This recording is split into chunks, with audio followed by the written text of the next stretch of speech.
Let's talk about Dan Andrews. I mentioned at the top of the show that he's on a secretive trip to China this week.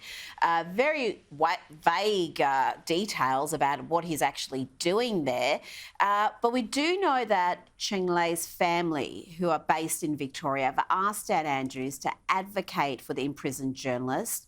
So far, from what I understand, he hasn't said anything publicly, but this is really something important and useful he could be doing there, because what is happening to this journalist is just absolutely appalling.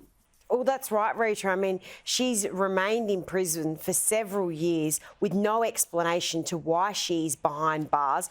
I've spoken many times to her partner, Nick Coyle. This is incredibly distressing, not only for Cheng Lei, for her family and her two children that live here in Melbourne. You would think that the Victorian Premier would be over there advocating for her release, but from what we can see from media reports, this has not been on the table. Now, Penny Wong has spoken out about this numerous times, so I do say that she has done a good job in keeping this on the radar. But this woman was meant to have a trial months ago, last year, and still hasn't. So it's very concerning, and she may be in there, you know, for how long, we don't know.